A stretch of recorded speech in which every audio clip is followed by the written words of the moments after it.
another lovely lady that you can find on Twitter is Paula Roy, food editor for Ottawa at Home. You're at Paula J. Roy. That's correct. After you explain what you've got going on here, I think you're going to have a lot of additional followers. Well, I'm ready. We are talking about how to host not only a patio party for under $100, but how to host a good patio party for under $100. Why do you think it's important to keep the dollar value in mind when hosting a party? I think it's great to have a lot of parties, but if you start throwing big shindigs all the time, it really can break the budget. For sure. Shop smart, serve smart, and you're going to have a good time. People will talk about it, and you might get some invitations back to their parties. Oh, that's perfect. It goes both ways. So where would you like to start? What's underneath the plate? We'll talk about decor for a starter, because it is underneath everything.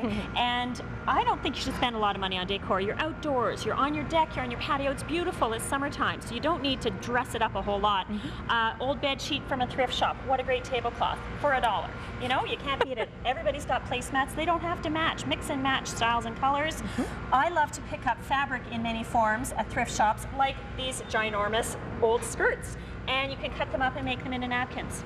And if it's a one-time thing, you don't even have to hem it. Who cares, you know? And it's just a great source of fabric. I love to also shop the expired flowers at the store, and I got all these flowers for $5.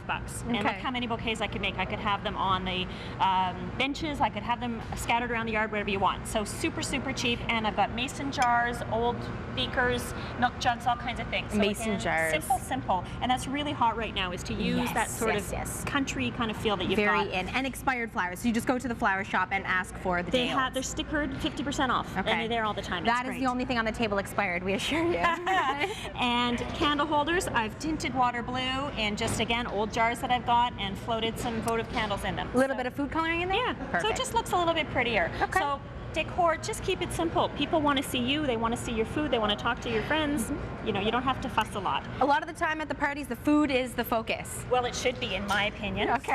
So pulled pork is my favorite party food. People have no idea how easy it is to make at home and how inexpensive it is. I bought a 5-pound pork roast for $15. That's a lot of pork. This is only about half of it here. And there's a recipe on my blog for Carolina-style pulled pork. You can do most of it in the oven. You don't need a smoker. You don't need a fancy barbecue gadget. Dead simple. And then to go with it, these great little jalapeno chive cornbread muffins are so delicious. Again, very southern. We're thinking like a cookout theme, which allows you to be really casual. Buns from the grocery store, you can get 2 dozen for about $5. That's a lot of pulled pork, again.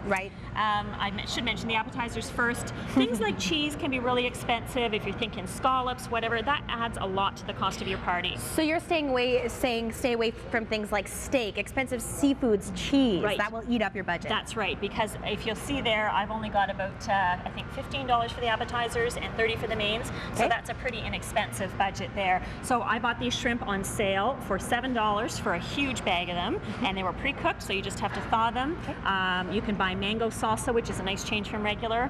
Bag of nacho chips. Everybody's happy. They're crunching and munching. And before we go, what did you do for dessert? For dessert, I've got 2-bite brownies. I actually bought them, and a tub of no-name brand ice cream, just grocery store brand. Cut up the brownies so they go farther. Sprinkle them with a little salt, adds a huge flavor hit, and there you've got a great dessert with the watermelon. And homemade iced tea for your beverage. You can spike it and still stay within the budget. Okay, now, because you were so cost efficient with all of your foods, that left you $30 for beverages. So you went the iced tea route, but you mentioned that there are a couple of other routes that you could go as well. That's right. You could make a bowl of punch, a fruit-based punch, and spike it or not, whatever you prefer, or have one of each. You could buy 20 beers for $30, shop the sale brands. There's some great wines for under $10. You could have 3 bottles of wine, and that's without your guests having to bring anything at all. So you can treat them and still stick to your budget. If people are looking for a full list of the recipes, where is the best place to find that? The best place is on my blog. It's constantlycooking.wordpress.com. Okay, and the Ottawa at Home magazine can also be found online at ottawaathome.ca. That's right, and we're all about patio and summer fun in our current issue, so there's more great ideas there. Perfect. Paula, thanks a lot. Thanks, Sarah. I'm going to take some of these tips and apply that to my next party. I'm so bad for just grabbing off of the aisles. Read the flyer before you go, Sarah. See? Paula knows. Paula knows.